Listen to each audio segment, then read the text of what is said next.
Earlier today, the geriatric tandem of Merrick Garland, the Attorney General, and Joe Biden unveiled their national security plans, and Joe Biden said that domestic terrorism is the #1 threat out there. Merrick has a little bit of a different take, but it looks exactly like something that we talked about probably like a month and a half ago. It's literally the exact same shit over and over and over again that's coming from this administration.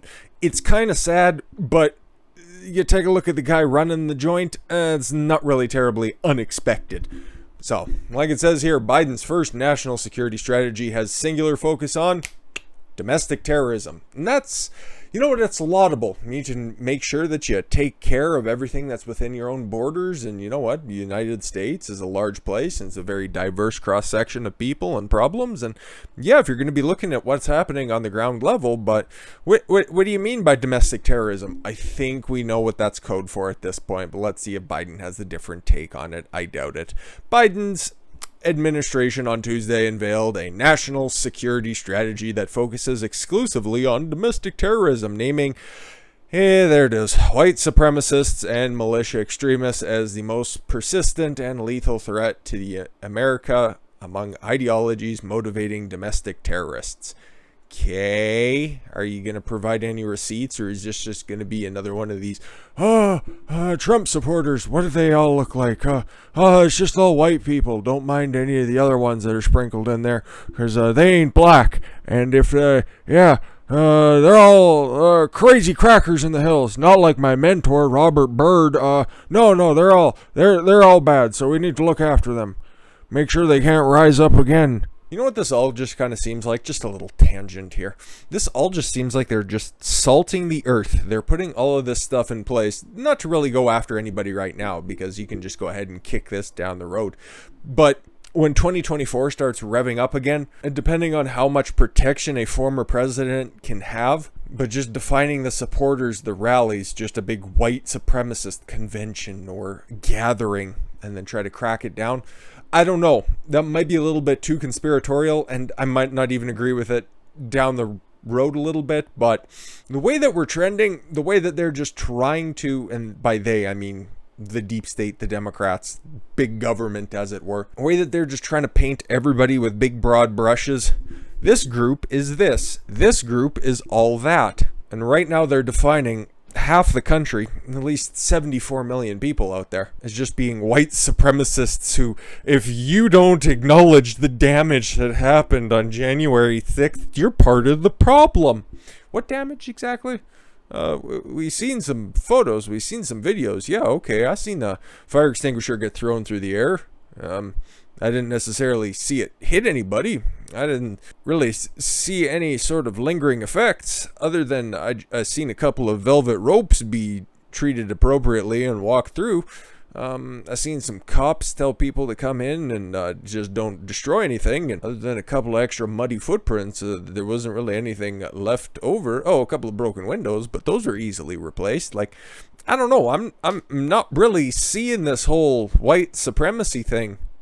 And the numbers just really aren't adding up, because, okay, we've had a couple of shootings recently, and we're going to be talking about one in a moment here, but, okay, so you had the Coomer shooter in Atlanta. Okay, that was a crazy motherfucker with too much built-up spunk that he was filling his shoes. And yeah, he should be prosecuted to the fullest extent of the law. But is that really terrorism, or is that just somebody who's really, really fucked up and misled? I would tend to believe the latter. And then you had the Boulder, Colorado shooting, which I forget the numbers and everything there, but that one was really terrible, and that one actually should have been in the headlines for a little bit longer. But, the guy was praying 3 times a day towards Mecca. Oh, okay, yeah, can't really talk about that one. So, what about Chicago? The weekend occurrences there over and over again, especially on the south side. That's got to be white supremacy, right? I'm sure you can twist your mind in some sort of postmodernist way, but yeah, this whole white supremacy thing really isn't shaping up to being the biggest threat to the American people. But last week that was also global warming, so I don't know, Joe, you're kind of losing me. Just like your thoughts.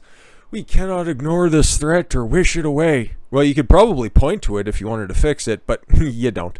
Preventing domestic terrorism and reducing the factors that fuel it demand a multi-phased response across the federal government and beyond. Well, I'd be all ears if it's something that, you think that it's a major threat. Obviously, you have some money behind this. You must have a plan thought out or something.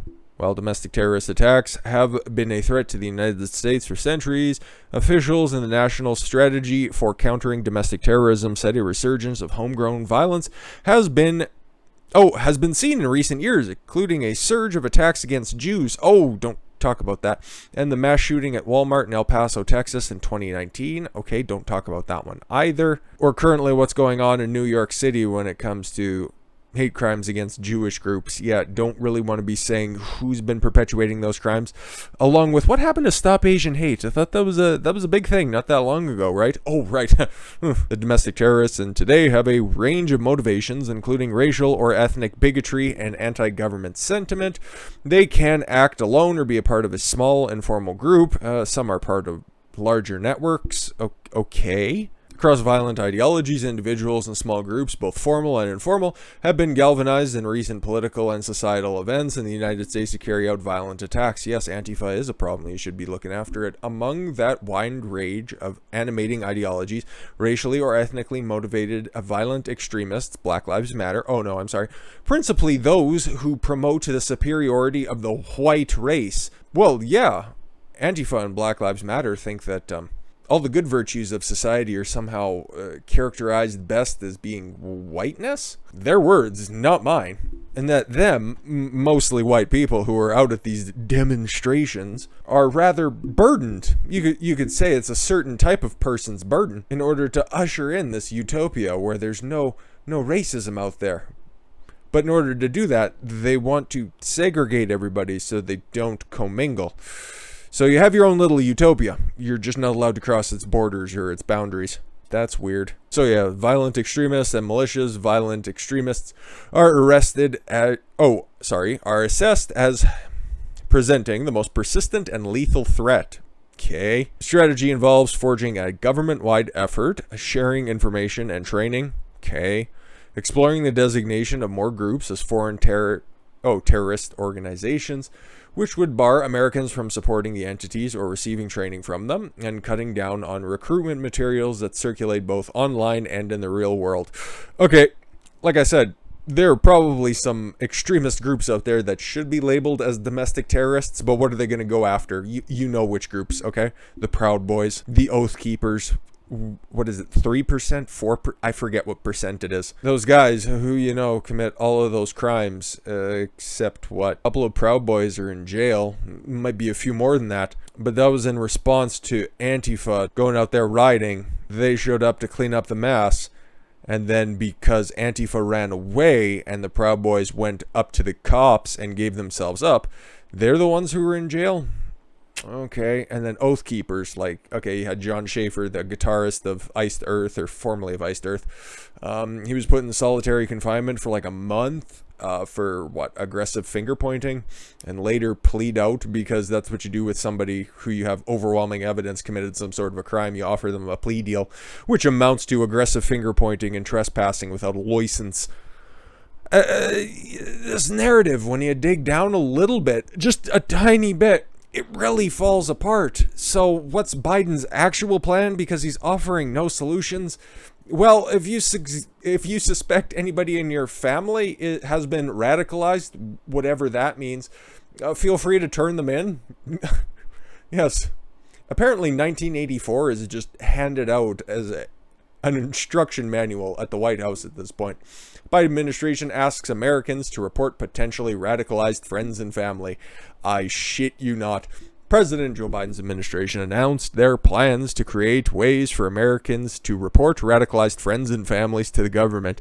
Could you not have couched this a little bit better?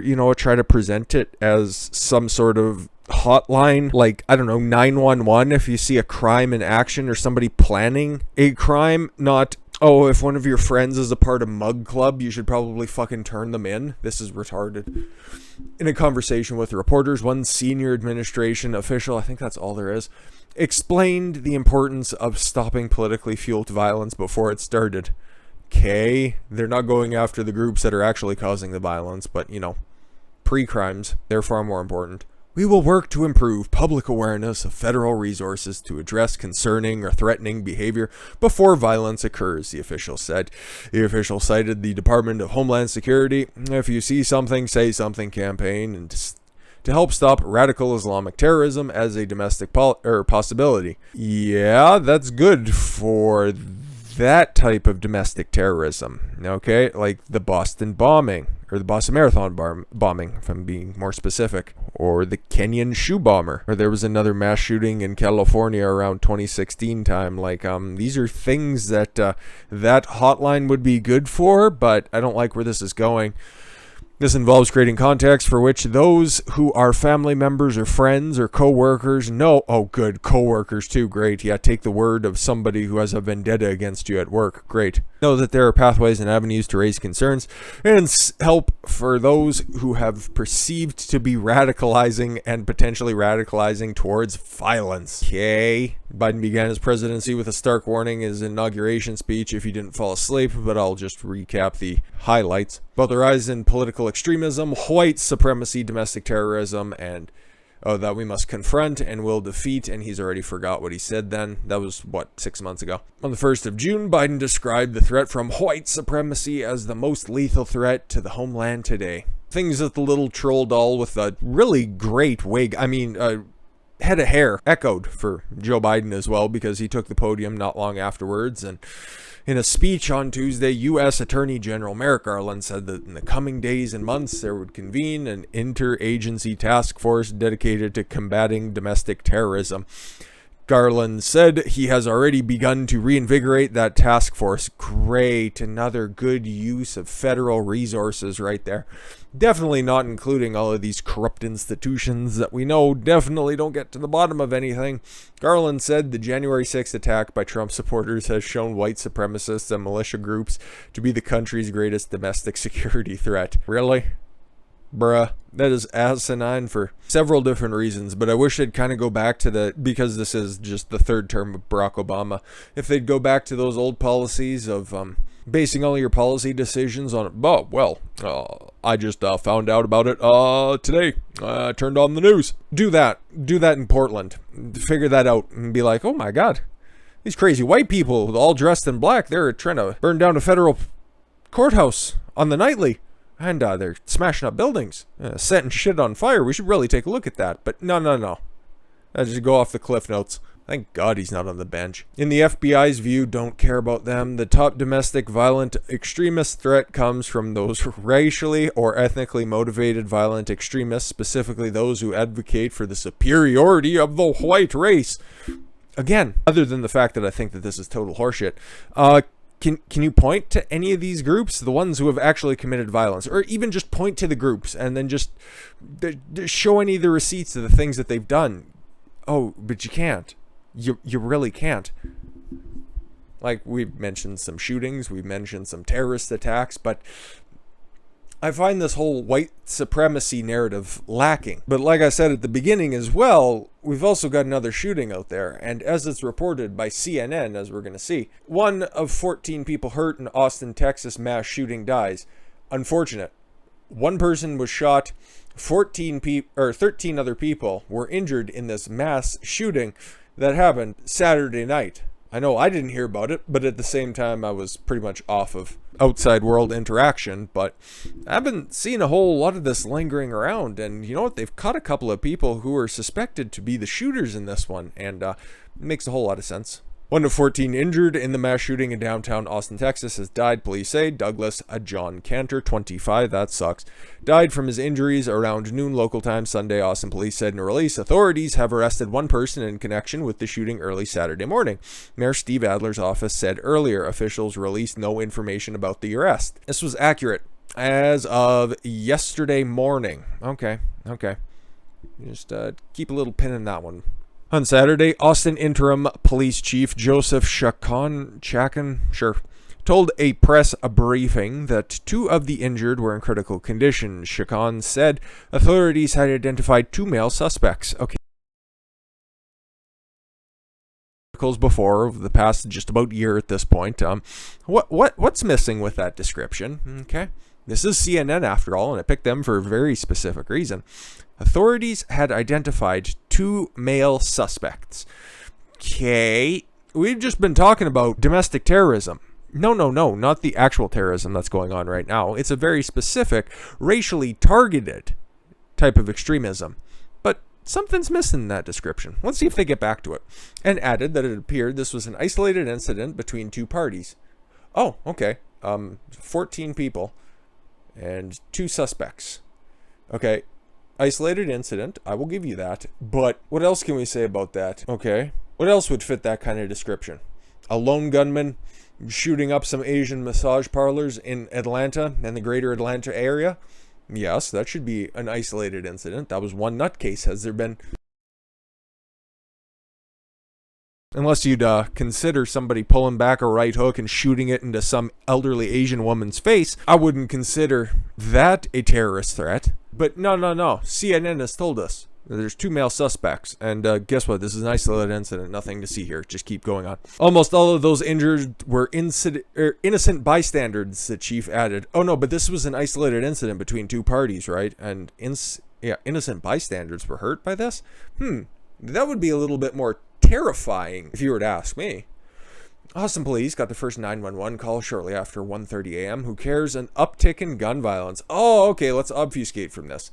Chacon said investigators are reviewing footage from multiple sources, including the city's system of video surveillance cameras, to determine what happened. Oh, okay, cool. So they probably got to get to the bottom of this very, very shortly. And yeah, that about wraps it up. One thing is clear: greater access to firearms does not equal greater public safety. Yeah, but who knows if these kids, and that's who's been found, would have been able to purchase a legal gun anyways. So the fact that they were underaged, because yeah, guess what? Second suspect arrested from Austin mass shooting on 6th Street. Yeah, cool. Yeah, 2 people have been taken into custody, a 17-year-old and a 15-year-old. So you tell me, okay, under any sort of provisions out there, what 17 or what 15-year-old can purchase a gun?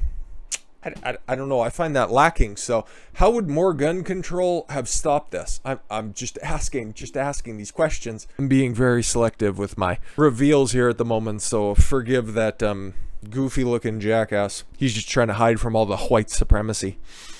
A second suspect has been arrested in connection with a mass shooting on 6th Street on Saturday morning. On Monday, KVUE's Tony Feretsky confirmed that police arrested a second suspect, Jeremiah Roshan Leyland James Tab. My God, you need 5 fucking names? 17 years old in the Killeen area. 17 years old. Fucking Christ, dude. There goes your life. Because if we're just going to apply the same standard that would normally apply, that is 1 case of second-degree murder, probably, and 13 other instances of attempted murder. Hey, you use that firearm. As soon as you pull that trigger and you fire it at somebody, that is a deadly force being applied to that person. So, are we going to see similar charges for what we normally see? Don't know. According to Killeen ISD officials, the 17-year-old male, once again, was arrested at Harker Heights High School. District officials said the Killeen ISD Police Department are working diligently with the Austin Police Department to assist in an ongoing investigation. Tab was attending a summer school class at his high school. Officials confirmed to Foetsky he is charged as an adult with aggravated assault. That's it? That's it? Oh, now we know why. There he is. We don't have a photo of his 15-year-old friend, but come on now. The arrest is the second made in connection with the shooting. The first came over the weekend. On Sundays, officials said that the juvenile suspect has been taken into custody. It is not clear what charges that suspect may face, and because they are underage, identity and court records will likely remain confidential. Police said both suspects were shooters in this incident. And that's why you didn't hear a fucking thing about this. There you go. That's why.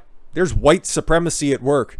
There's domestic terror threats right there. I don't know, if you're just out on the town at 1:30 in the morning, say you're going from a bar and you're trying to make your way back home, and then somebody fucking rolls up and opens fire. You're downtown in a relatively nice city. As many attacks that I've made on Austin, it's still, at one point, a very nice, very quaint little city. But who are you scared of for, well, in the middle of the night like that? Some kid, a part of the trenchcoat mafia? Or getting rolled up on by a Buick Regal? I don't know. Glad to see that the Biden administration has their priorities in place. What else could you expect? I feel like I've made this video 8 times already, but it bears repeating. They don't have their priorities in place. They are just trying to stoke the divisions that made Barack Obama so goddamn successful. With that said, guys, I thank you all very much for the gift of your time. I've been Don Consuelo. I want you to follow your gut. Get after it. Catch you later, everyone.